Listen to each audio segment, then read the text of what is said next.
Hi, this is Fern G. Carr, website www.ferngzcarr.com. Welcome to my Facebook Live reading, Music, Dogs and Cats, Part 1, Music. I'm checking the time and I will get started now. It's 9 o'clock Pacific Daylight Time. I am Fern G. Carr, and it's a pleasure to be with you here on Facebook Live today.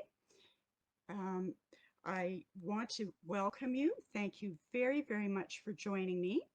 Um, I want to also be very sure to thank the Canada Council for the Arts and the League of Canadian Poets for their support and their sponsorship. That is so very much appreciated. Now, as I've said before, I'm very used to doing in-person readings, and it's a little bit different. It's a bit surreal to be doing this online because I just basically see myself on the screen and not my audience. Um, and also, when I do my in-person readings, I always have someone who introduces me. But this time it's just me, so I will give you a little bit of background about me. And if you want to have more information, I would invite you to check out my Wikipedia page. You go to Wikipedia and go under Fern G.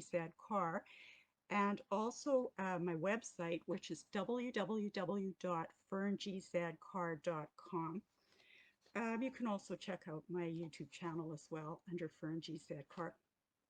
So I'm a full member of the League of Canadian Poets and a member of the Federation of BC Writers. I write and translate my poetry in 6 languages, but these readings will be in English today. My poetry collection is called Shards of Crystal, and it was published by Silverbow Publishing.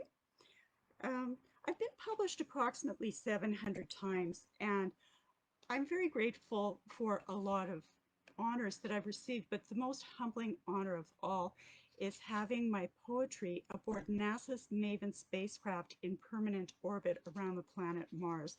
So that's just so meaningful to me. Okay, so the format is, this is part 1 of 4 themed poetry readings, and I'm presenting them each Saturday in May, and I'm doing 2 themes per reading. So my first theme, today's themes are music and then dogs and cats. So I'll read for about 20 minutes, and then if anyone has any comments, you're welcome to type them in while I'm speaking, or if you have questions, and I will do my best to answer them when I finish the reading. So the first theme that I'm going to start on is music. Now, music is a huge part of my life. I've been a pianist for many years. In fact, I used to teach piano lessons. I'm a member of several choirs.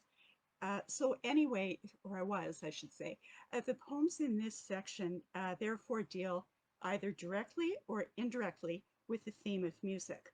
And as I mentioned, my book, Shards of Crystal, some of the poems are from my book. So I'm going to start off with a poem which is a pantoum. A pantoum is a Malay verse form, and it's a little bit tricky to write because the second and fourth lines of each stanza become the first and the third line of the following stanza, and so on and so forth. So it's very, very rhythmic, and I thought it would be fun for a music-themed poem. So here is On Little Hooked Feet. Quavers trip across a score on little hooked feet, scurrying across staves with mathematical precision. Mindful of dynamics, accidentals, and beat, eighths become sixteenths in rhythmic division. Scurrying across staves with mathematical precision, melodies are phrased and then they repeat. Eighths become sixteenths in rhythmic division, transforming arrangements into a lyrical suite. Melodies are phrased and then they repeat as composer madly scribbles revision upon revision, transforming arrangements into a lyrical suite with melodic mastery and musical vision. As composer madly scribbles revision upon revision, mindful of dynamics, accidentals, and beat, with melodic mastery and musical vision, quavers trip across a score on little hooked feet. Okay, my next poem is based on a true story. My husband will appreciate this. The title is Minuet in General Hospital, but the title can be read in two different ways because I put parentheses after the G in general and after the L in hospital. So you could either read the poem as Minuet in G or Minuet in General Hospital. And I like to think that this poem mirrors the elegance and rhythm of the movements in this poem. Minuet in General Hospital. Friday night in the emergency room. My husband's moans of pain in the throes of a kidney stone attack. To create some private space, an ER nurse drew a curtain that didn't quite touch the floor, noisily sliding it along a semicircular metal rod. The IV drip was a welcome constant into the sudden disorder into which we were plunged, a ripping away from our usual routine. When the morphine began to take hold, I happened to notice the feet beneath the curtain, the hems of tailored black slacks above matching pantyhose and pumps, standing next to another pair of feet, a black sock on one foot, the other bare. I could hear their unintentionally loud voices, but it was the feet that betrayed their deafness as they glided towards each other every time she spoke in his ear and then moved away when she finished. This lilting dance continued all night, despite the ugly sounds of pain and the nurse's periodic visits. The feet rhythmically swayed back and forth, reassuring in their graceful regularity as they danced a minuet in General Hospital. Well, as I mentioned, as a musician, this is one of my absolute favorite poems. My husband and I happened to be walking downtown and we came across an outdoor jazz concert. And it was just so mesmerizing. I had to write a poem about it. And I wrote the poem on a music staff in keeping with the music theme. So I'll show it to you. This is from my book. I don't know if you'll be able to see it, but I'll do my best to show you. Okay, so you get the idea. This is called Cool Jazz. A curl of thin blue smoke snakes around a half-empty glass of stale scotch. And as the ice cubes melt, the lazy swishing of a brush caresses percussion cymbals. The mellow plucking of thick strings on the double bass in counterpoint with the twang of an electric guitar and the pained expression on the guitarist's face. While sultry saxophone romances the house, confident fingers fly across the keyboard. Pianist, eyes closed, sways back and forth, entranced by the rhythm he creates. Shoulders heaving as he makes love to the piano. It's jazz, and it's cool, baby. Uh-huh. Okay, Butterflies. This poem is a slightly different version from the poem published in my book. This poem makes a reference to the Mephisto Waltz by Franz Liszt, and I have to say that is one of the absolute most challenging pieces I have ever played on the piano. But it's really quite interesting because the minor chords have a very sinister feel to them, which is in keeping, of course, with the theme of this poem. Butterflies. In the dark void, the beast awakens and snarls. Obsessed by dreams of unspeakable evil perpetrated upon the butterflies beyond his netherworld, he lusts to rip them apart, silken wings hanging in tatters from his drooling jaws.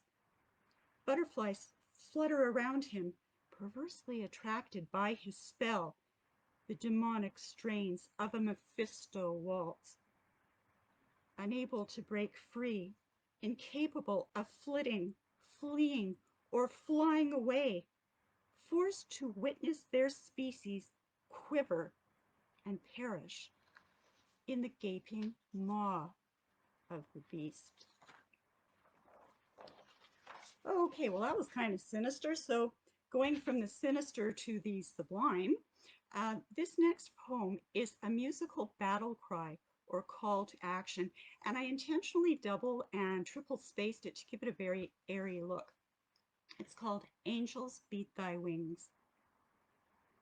Angels, beat thy wings, descend to earth with the power of legions of armor-plated warriors forging into battle.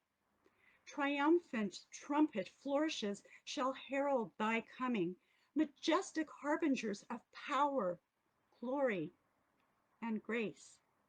Descend, descend, descend. Enlighten us with thy radiance. Animate our souls with thy splendor. Illuminate this sojourn, our earthly passage. Imbue us with clarity of vision.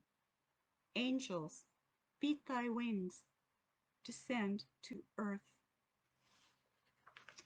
Now, one day I just happened to be drawing, I was doodling, and I happened to draw a ghost, and for whatever reason I just put little musical notes around it, and it prompted me to compose this poem. So, I touch a singing ghost. I touch a singing ghost, the essence of the eternal that thrums in a voice resonating with the musicality of stars. Crystalline, pure, piercing, my fingertips reach out, grasping at the impalpable, the ethereal, the essence of the eternal. I touch a singing ghost. Acknowledgements. All poems contained herein copyright Fern G. Carr. Part 1 is an excerpt from the original full video, which was kindly sponsored by the League of Canadian Poets and the Canada Council for the Arts.